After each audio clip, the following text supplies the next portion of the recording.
పవన్ దెబ్బకు ఈసారి వైసీపీ కకావికలు కానుందా? ప్రభుత్వ వ్యతిరేక ఓటు చీలనివ్వను అన్న పవన్ అనుకున్నది సాధించారా? జనసేన, టీడీపీ, బీజేపీ కూటమి టార్గెట్ ఎన్ని సీట్లు? 175 చోట్ల విజయం సాధిస్తామని చెబుతున్న జగన్ కూటమికి ఏ మేరకు పోటీ ఇవ్వగలరు?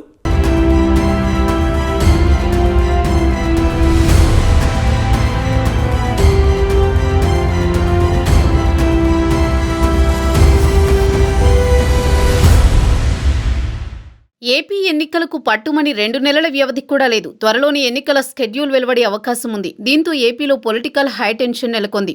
అధికార వైసీపీ సైతం అస్త్రశస్త్రాలను సిద్ధం చేస్తోంది. వచ్చే ఎన్నికల్లో ఎలాగైనా రెండోసారి గెలవాలన్న కృతనిశ్చయంతో ఉంది. అటు విపక్షాలు జగన్ను ఇంటికి పంపేందుకు ఎన్నికలు ఎప్పుడొస్తాయా అని ఎదురుచూస్తున్నాయి. వచ్చే ఎన్నికల్లో సంక్షేమ పథకాలతోనే గెలుపొందుతామని జగన్ భావిస్తున్నారు. అయితే తీవ్ర ప్రజా వ్యతిరేకత ఉందని, అభివృద్ధి లేదని చాలా వర్గాలు దగాపడ్డాయని, వారంతా వైసీపీకి వ్యతిరేకంగా ఓటు వేస్తారని విపక్షాలు అంచనా వేస్తున్నాయి. అందుకే గెలుపుపై ఎవరి ధీమా వారు వ్యక్తం చేస్తున్నారు. అయితే జనసేన పార్టీతో తెలుగుదేశం కూటమి కట్టిన తర్వాత సీన్ సమూలంగా మారింది. టీడీపీ అర్ధబలానికి పవన్ చరిష్మా తోడు కావడంతో కూటమి గెలుపుపై నమ్మకం ఏర్పడింది. ఇప్పుడు బీజేపీ కూడా జట్టు కట్టడంతో జగన్ ఓటమి ఖాయమని అంటున్నారు. అంతేకాదు 175 చోట్ల గెలుస్తామంటున్న జగన్కు పులివెందులలోనే చెక్ పెట్టేలా కూటమి పావులు కదుపుతోంది. ప్రభుత్వంపై అంతులేని ప్రజా వ్యతిరేకత, కూటమికి పవన్ చరిష్మా, టీడీపీకి క్షేత్రస్థాయిలో ఉన్న బలం, బీజేపీ అండదండలు కూటమికి ప్లస్ పాయింట్గా నిలవనున్నాయి. గత ఎన్నికల ముందు జగన్ ఇచ్చిన హామీలు అమలు కాక దగాపడ్డ అన్ని వర్గాల వారు కూటమి వైపు చూసే అవకాశం ఉందని రాజకీయ విశ్లేషకులు అంచనా వేస్తున్నారు. వైసీపీ ప్రభుత్వ చర్యలతో చాలా వర్గాలు బాధితులుగా మిగిలారు. వారంతా కూటమికి జై కొట్టే పరిస్థితి ఉంది. కూటమితో ప్రధానంగా కాపు, కమ్మ సామాజిక వర్గాలు సంఘటితమయ్యే అవకాశం ఉంది. ముఖ్యంగా ఉభయ గోదావరి, ఉత్తరాంధ్ర జిల్లాల్లో కూటమి అభ్యర్థులు స్వీప్ చేసే అవకాశం ఉంది. అమరావతి రాజధాని ప్రభావంతో గుంటూరు, కృష్ణా జిల్లాల్లో వైసీపీ వెనుకబడిన పరిస్థితి కనిపిస్తోంది. రాయలసీమలోనూ ఈసారి జగన్కు షాక్ తప్పేలా లేదంటున్నారు. పులివెందులలో బీటెక్ రవిదే గెలుపన్న వాదనలు కూడా రాజకీయ వర్గాల్లో వ్యక్తమవుతున్నాయి. ఎలా చూసుకున్నా టీడీపీ, జనసేన కూటమి 150కి పైగా సీట్లతో పవర్లోకి వచ్చే అవకాశాలు ఉన్నాయన్న విశ్లేషణలు రాజకీయ వర్గాల్లో వ్యక్తమవుతున్నాయి.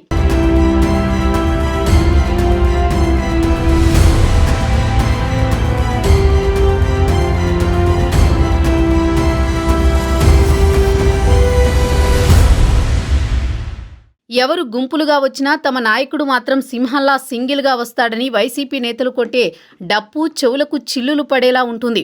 ఇటు జనసేన, టీడీపీ నేతలు మాత్రం తాము అధికారంలోకి వచ్చిన మరుక్షణమే సింహాన్ని బంధించి బోనులో వేస్తామంటున్నారు. వైసీపీ హయాంలో జరిగిన అవినీతిపై విచారణ జరిపి చట్ట ప్రకారం యాక్షన్ తీసుకుంటామని చెబుతున్నారు. అంతేకాదు ఉమ్మడి పోరాటంతో 150 సీట్లు పైగా గెలిచి జగన్ను ఇంటికి పంపిస్తామని చెబుతున్నారు.